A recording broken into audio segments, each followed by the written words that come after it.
John is coming through!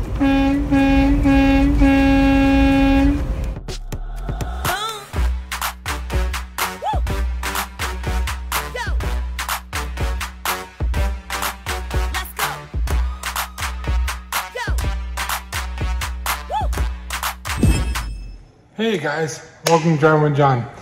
Okay, so I'm betting you guys are probably thinking, man, he's making a lot of chicken videos. He seems like he's at home a lot lately. Well, there's probably a good reason for that.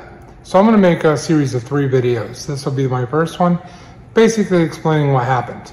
My next one will be, what am I doing about it? And then my last one will be, so what am I doing now? So let me explain, all right? So, the first part, like I said, is what happened. So just before Thanksgiving, my truck, I woke up in the morning and it was running a little bit rough, but it was kind of cold out, so I kind of attributed it to that.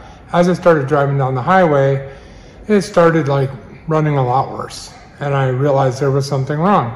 So I pulled over, and I pulled over on the side of the road, give it a second to try to figure out what was going on, and it stalled, which is never a good thing.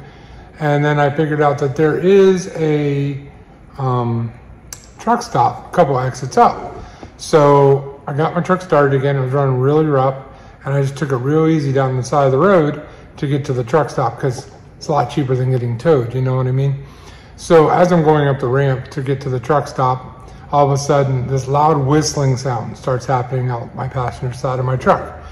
And so I'm, at this point, I know there's a problem, pretty serious one probably. And I'm pretty sure since it's out the passenger side, it probably has something to do with my DPF. So I get to the truck stop and I back into a spot and I jump out and I realize that I blew a seal on my DPF. It's just blowing right outside of my DPF. I blew a seal on it. So for the next couple of days, I located a Mack dealership, had to figure out how to get the part to me. I did that. Tried to replace the seal, and actually did replace the seal. In the process of doing that, I got all that done, and it still was whistling. It's still blowing right through the seal. No matter what I did, it wouldn't seal it. Couldn't figure out why. So I know that there was some sort of a blockage, probably more likely a DPF filter either broke or is clogged. At this point, I kind of knew there was an issue, and so it was like a day or two, maybe 2 days before Thanksgiving. I decided to go home for Thanksgiving to see my truck there. So luckily I had some great people from my church that I go to that came and picked me up and brought me home for Thanksgiving. So I enjoyed Thanksgiving with my family, and then I ordered the part. I didn't order just a DPF filter. I ordered the whole unit, top to bottom, sensors, everything. Figured this way, if there was another issue, it would resolve the issue before it happened, rather just do the whole job than part of a job. So it took all of December for that part to come in, because we all know how hard parts are to find and how expensive they are and how long they take to get to you. So once that was all in and Christmas came and went, that my wife and my son and myself went up and started working on my DPF. Pulled out the old unit, removed the sensors, did everything we could, and got the new one in. And you probably saw my short, if you haven't, it's out there, of what my truck sounded like. Didn't sound good at all. Blowing black soot, running really rough. So I had to go back to the drawing board. I figured out that I had fixed a symptom of the problem, not the problem itself. And I am not the most mechanically inclined guy in the world. And so we came back home and left my truck where it was. And after trying to get guys to go out and run diagnostics on it to figure out what was wrong, couldn't find any way willing to do it. Tried to go through my ELD to get diagnostics, thanks to a friend of mine that told me that. Tried to pull diagnostics that way. Got them, but they weren't accurate or what I needed.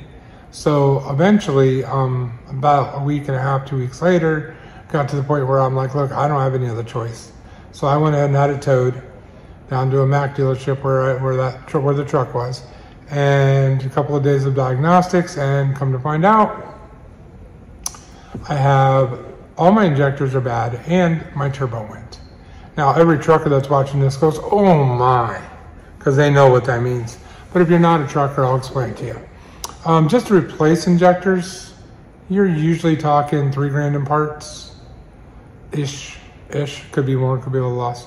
And if you're talking a turbo, probably another $3,000, $2,500, somewhere in that range, just for parts. Now you got to tack another $8,000 to $10,000 on that for labor. So yeah, not a good situation for me. So I won't go any further than that, but I will tell you that in my other videos that are coming up in this series of 3, I will be updating you on where it went from here. So I just wanted to let everybody know what's going on. And if you are not subscribed, I'm going to ask you please subscribe. Right now, my channel is doing so great. I have 925 subscribers, I think, as of this morning, and I need a lot of watch hours. So if you're not subscribed, subscribe, and make sure you watch all of my long form videos. I actually have a playlist. I'll put it in the description down below. If you want to help me out, play that playlist sometime, like when you're sleeping or driving or whatever. It will really help me out. So I would really appreciate that too. I just really love everybody's support. So in my next video, I will discuss, where I went from here, and the one after that, I'll discuss what I'm up to now. So you'll kind of get the whole picture in 3 videos. But I just wanted to let everybody know what was going on. So thank you for watching. To all my trucking buddies out there, stay safe, stay right side up. And to all my non-trucking buddies out there, make sure you support a trucker. We're good people.